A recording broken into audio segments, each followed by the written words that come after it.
Bonjour tout le monde, bienvenue dans une nouvelle vidéo.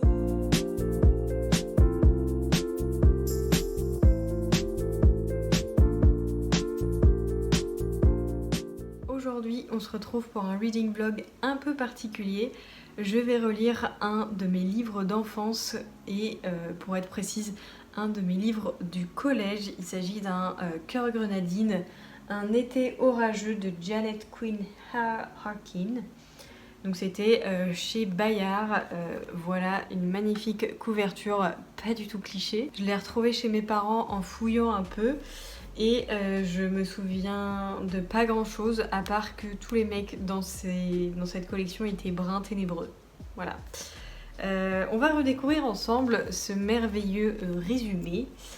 Au lieu de passer les vacances avec son petit ami comme elle l'espérait, Jennifer doit se rendre au chevet de sa tante qui habite dans une maison isolée au bord de l'océan. Elle s'apprête à vivre les semaines les plus sinistres de son existence. Vraiment, la demi-mesure n'existait pas, mais un jour, elle rencontre un jeune homme bien mystérieux. Voilà, comme je vous disais, ils étaient tous mystérieux, bruns ténébreux. Voilà. Je vous avoue que je n'en ai plus aucun souvenir, à part que je sais qu'ils vont finir ensemble. Vraiment, le spoiler n'est pas un spoiler. Et je pense que je vais le lire là très rapidement. Il fait à peine 140 pages et c'est écrit vraiment très très gros. Donc voilà, on va...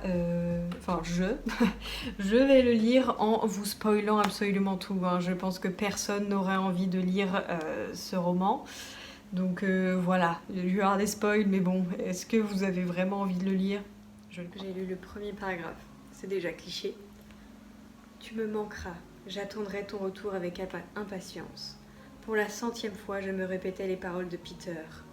Lui aussi il me manquera, pensais-je en regardant l'océan gris et houleux par la fenêtre. Je me sentais si seule et triste. Ah là là. Déjà, Jennifer et Peter, j'avais oublié qu'il s'appelait Peter. Comment ça on fait dans le cliché comme ça là? Bon, oui, je vais juger bien évidemment. Je pense que cette personne là, cette Janet, ne m'en voudra pas de juger à fond son roman. Mais ça va, franchement j'en ai bouffé beaucoup des Cœurs grenadines. Donc ça va être super à relire. On y va.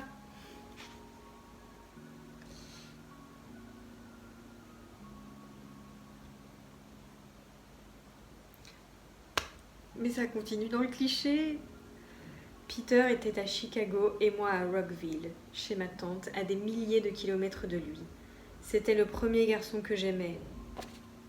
Bien évidemment, c'est un premier amour, sinon c'est pas rigolo. Et nous serions séparés pendant tout l'été. J'avais pris l'avion le matin, mais j'avais déjà l'impression d'être partie depuis une éternité. Franchement, j'en suis même pas à la première page là. Enfin, je croyais aimer Peter. À ce moment-là, je ne savais pas encore que ma vie allait complètement changer. Franchement, j'ai lu ça et ça.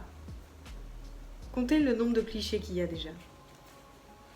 Bon, je viens de terminer le premier chapitre, il n'y a que 5 pages. Donc c'est pas très très long. Récapitulons nos petits clichés et nos personnages. Donc ensuite Jennifer qui a 16 ans. Elle parle à la première personne, donc vraiment c'est qu'elle qu'on suit. Et elle est condamnée à passer ses 2 mois d'été à Rockville auprès de sa tante Harriet. Et c'est au manoir de Stormhaven. Et bien évidemment c'est le manoir en pleine cambrousse. Le chauffeur de taxi lui a même dit... Attendez. Qu'est-ce qu'il lui a dit déjà? Un truc très cliché, pas très étonnant. Ah oui, vous parlez de Stormhaven, cette vieille baraque à l'abandon? Évidemment. Et la première chose qu'elle se dit de cette vieille baraque, c'est qu'elle est lugubre. Ensuite, nous avons Kelly, la sœur aînée, qui est très shady. Ah oui, Harriet est écrivaine, du coup sa tante est écrivain, et on a du cliché fort bien comme il faut, parce que sa mère lui a dit « Tante Harriet est écrivain », c'est pour ça qu'elle est célibataire, bourreux et solitaire. Rappelons-nous de l'année de parution. Alors, est-ce que je l'ai quelque part? Alors, je pense que c'est sorti en 2006, où je vois je vois beaucoup de dates différentes. Hein, Cœur Grenadine est une marque déposée, reproduite avec l'aimable autorisation d'Alain Souchon et de Laurent Voulzy. Qu'est-ce qu'ils font là, eux? Faudrait que je me renseigne là-dessus parce que voilà, je sais pas là. Donc je pense que c'est sorti soit 2000, 2001 ou 2006. Voilà, j'ai ces 3 dates-là, donc bon, c'est 13 années 2000 quoi. Voilà, je pense qu'on va avoir plusieurs commentaires dans ce genre-là. Voilà, elle est célibataire, bourrée et solitaire, tout ça parce qu'elle écrit des livres. Ensuite, son petit ami Peter... Ah non, on va parler de Marnie, sa meilleure amie, qui potentiellement elle pue le red flag, parce qu'elle lui dit « Ne t'inquiète pas, il ne sortira pas avec une autre fille, peut-être moi, mais ce sera en tout bien tout honneur. » Oui, ben on y croit, hein. Et du coup, ce fameux Peter, évidemment, elle se demande pourquoi elle l'a choisi, elle, puisque lui est extrêmement beau, il a beaucoup de succès au lycée, et elle est simplement... elle n'est pas particulièrement jolie, elle a juste les cheveux longs, châtain clair, et des yeux verts, et elle est plus grande que les autres filles. Et sa grande sœur Kelly lui a dit que son Peter était un vrai playboy. Voilà. Donc évidemment, elle a peur de ça, qu'il aille voir ailleurs et qu'il fasse son playboy. Et évidemment, elle n'a qu'une envie, c'est de s'affaler sur le lit et dormir et rêver de Peter. J'ai hâte de lire la suite et d'halluciner sur chacune des pages. Voilà, je vous reprends quand j'aurai un peu plus avancé qu'un premier chapitre. J'espère que vous kiffez autant que moi cette belle découverte ou redécouverte pour ma part. C'est une autre époque, une autre grande époque de ma vie de lectrice collégienne qui rêvait d'être Jennifer.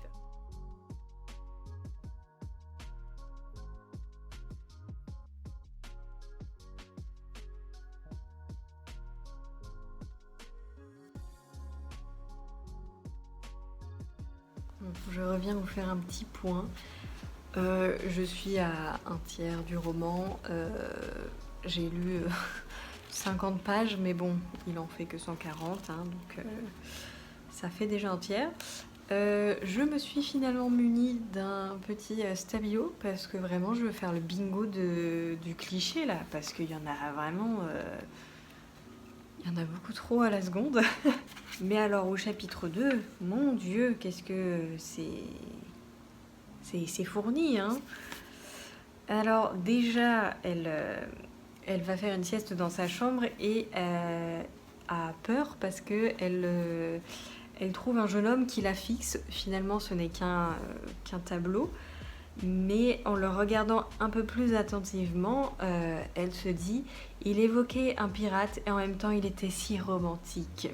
Oh, je l'avoue, à cet instant j'aurais tout donné pour qu'il existât pour de bon. » Voilà, il suffit qu'il soit beau gosse et c'est bon. Ensuite, nous avons du coup un autre cliché sur la tante. Elle est végétarienne et mange du tofu, alors qu'elle aurait voulu un bon steak frites. Et on sent que c'est vieux quand c'est écrit le tofu. Entre parenthèses, il faut prononcer tofu. Blanchâtre et visqueux était infect. Même arrosé de sauce soja, ce prétendu pâté gardait un goût de carton.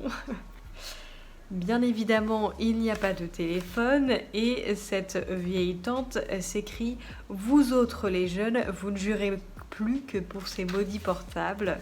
Et ensuite, en gros, elle visite un petit peu toute la maison et elle termine par la cave et elle tombe nez à nez avec quelqu'un dans la cave et elle a très peur puisque elle s'attendait à voir personne. Donc elle court en hurlant et dit à sa tante qu'elle a vu le portrait craché du tableau qu'il y a dans sa chambre. Et sa tante lui dit que ça doit être le petit-fils ou le fils du portrait. Donc elle nous dit Il s'agirait donc du sosie du beau jeune homme romantique qui m'avait fait rêver quelques secondes. Là, ça changeait tout. Bien évidemment, puisque c'est le sosie d'un beau gosse, ça va mieux, alors que c'est un fucking mec creepy qui s'incruste chez elle. Mais finalement, elle lit les romans de sa tante parce qu'elle se fait chier, et sa tante a finalement un talent fabuleux, et elle lui propose de tenir un journal intime. Donc voilà, cet été-là, grâce à tante Harriet, je découvris non seulement le plaisir de la lecture, mais aussi celui de l'écriture. Le résultat, vous l'avez sous les yeux. Waouh, c'est beau, c'est profond. Ensuite, nous allons parler de ce fameux Peter, ce gros mec toxique. Du coup, elle l'appelle depuis une cabine téléphonique vu qu'il n'y a pas de téléphone dans son manoir là. Tu m'as réveillée, grommela Peter. Tu as oublié qu'il y a 2 heures de décalage entre Chicago et ton bled. Yes. Donc elle lui dit désolé en murmurant. Est-ce que tu veux que je te rappelle? Non, puisque tu es à l'autre bout du fil maintenant. Alors ça se passe. Ce petit Peter a trouvé du travail dans une cafétéria avec Marnie, sa fameuse meilleure amie. Donc ils vont passer tout leur été ensemble. Peter est assez odieux et désagréable. Donc Jennifer lui demande tu m'écriras? Il lui dit j'essaierai, tu sais que je déteste écrire. Un homme amoureux. Au chapitre 6, elle rencontre ce fameux monsieur qu'elle avait rencontré dans la cave qui s'appelle Thomas Franklin, et qui est beau et énigmatique. On oublie vite qu'il s'est introduit par effraction, mais soit. Il a une petite amie qui s'appelle Sandy, voilà, encore du cliché, et qui est une vraie Claudia Schiffer. Voilà, je suis au chapitre 7 actuellement. Je pense que le bingo doit être déjà bien rempli. Je continuerai à vous spoiler demain et à vous lire un petit peu tout ce que j'ai surligné pour vous faire un petit peu la suite des événements. Je vous reprends, je crois, 2 semaines, voire peut-être 3 semaines plus tard. J'ai pas du tout continué ma lecture. Je compte le terminer aujourd'hui parce que je crois que je suis à la page 49. Il en fait 144. C'est écrit extrêmement gros. Donc je vais finir ça et puis je vous ferai un petit bilan final parce que j'ai pas encore monté la vidéo, je sais pas du tout combien de temps ça va prendre, mais je veux en finir avec ce livre parce que dans mes souvenirs, oui, j'avais surligné et tout, mais c'est terrible. Et j'étais très très fan de cette série là, Les Cœurs Grenadines. J'en demandais tout le temps, j'en voulais tout le temps à mes anniversaires. J'avais même demandé à la dame du CDI au collège d'en acheter pour en avoir à la bibliothèque. Elle ne l'a jamais fait, peut-être parce qu'elle pensait à juste titre que c'était pas incroyable comme lecture. Mais bon, j'étais extrêmement contente de lire ça. Je suis désolée, je regarde un peu par là parce que Peterson fait des bêtises pour changer.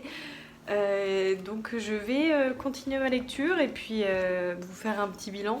Je vais pas faire comme dans les premiers plans à vous dire toutes les phrases que je trouvais absolument affreuses et clichés, parce que je pense que là on en a vraiment pour très longtemps si je fais ça. Mais bon, je vous reviens juste après. Non mais l'héroïne qui se rabaisse H36, là ça suffit. Mais une petite voix me rappelait alors que jamais Thomas ne s'intéresserait à moi. C'est pas parce qu'il est beau gosse qu'il va pas s'intéresser à toi, putain. Il avait une petite amie. Toi aussi t'as un mec, je te rappelle que t'as couru dans cet embrun là et que tu t'es foutu dans la merde parce que t'étais pas contente de la lettre. Mais bon, soit. Oui, et sa meuf est très très belle, oui, bah ça on a saisi. Pas comme moi. Non mais plus je lis, plus c'est une catastrophe là. Il avait une petite amie, une fille qui, d'après ce que m'avait confié Aileen, était très très belle, pas comme moi.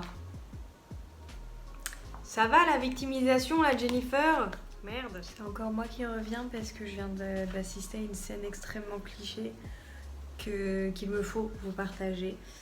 Ils font une soirée sur la plage où ils vont chercher des palourdes, soit. Et là, notre Jennifer nous dit... Le groupe s'était rassemblé autour du feu de camp. Après la soupe de poisson, nous mangeâmes les coquillages que nous avions ramassés, cuits à la vapeur sur des algues et accompagnés de pain grillé. Jusque-là, c'est sympathique. Et le cliché arrive. Puis quelqu'un apporta une guitare. et tout le monde se mit à chanter. Je participais à la gaieté générale sans me poser de questions. Ce fut une soirée merveilleuse. Et nous avons la comparaison avec la grande ville. À Chicago, quand je faisais la fête, c'était toujours chez les uns ou les autres avec de la musique à tue-tête. J'arborais des tenues à la dernière mode, je me maquillais, j'aimais ça. Ce soir-là, je me rendis compte que jamais je ne m'étais autant amusée que sur cette petite plage isolée. Les amis de Thomas étaient simples et spontanés. Mes amis de Chicago, et surtout ceux de Peter, ne les auraient sûrement pas appréciés. Un troupeau de boy scouts, aurait-il dit avec mépris. Pourtant, jamais je ne m'étais sentie aussi pleinement en vie. Le cliché, là, vraiment, son mec... Parce que Thomas n'est pas son mec, hein. Thomas est censé être en couple lui aussi. Jennifer est censée être en couple avec ce Peter qui est un red flag ambulant. Et on a cette comparaison de Thomas si simple de la campagne et de la mer et Peter qui est un gars de la ville qui méprise tout le monde. Le cliché, le cliché. Coucou, c'est encore moi, en même temps qui d'autre. Je suis à la page 114, ce qui devait arriver arriva. Peter a quitté Jennifer par lettre puisqu'il n'a pas beaucoup de réseau, bref. Il l'a quitté pour qui ? Pour Marnie, la meilleure amie de Jennifer, qui s'y attendait, tout le monde. Je viens de terminer ce merveilleux roman. Comme prévu, Jennifer et Thomas ont fini ensemble, tous les deux ont quitté leurs partenaires respectifs. Voilà, j'ai pas grand chose d'autre à dire, c'était ultra cliché, mal écrit, prévisible, tout ce que vous voulez. J'adorais ça quand j'étais plus jeune, je voulais moi-même vivre ce genre d'histoire, je voulais être Jennifer et tomber sur Thomas, ce brin ténébreux, passionné de voile. Ça ne m'est jamais arrivé, mais j'en rêvais quand j'étais plus jeune. Enfin bon, c'était une sacrée expérience de me replonger là-dedans, mais écoutez, c'était sympa, ça m'a fait rigoler, lever fort les yeux au ciel aussi. Il y a énormément de clichés. Je pense que le reste de la collection doit être un peu dans la même veine. N'hésitez pas à me dire en commentaire si cette vidéo vous a plu. Je ne pense pas refaire de vidéo sur les cœurs grenadines puisque je n'en avais plus que celui-ci. Mais si une vidéo sur l'un de mes livres phares d'adolescente vous plairait, n'hésitez pas à me le dire en commentaire. Je suis désolée si vous entendez les bruits de travaux, mais bon, bah ça ne change pas. Voilà, je vous souhaite une très bonne journée, très bonne soirée et on se retrouve très vite pour une prochaine vidéo. Salut!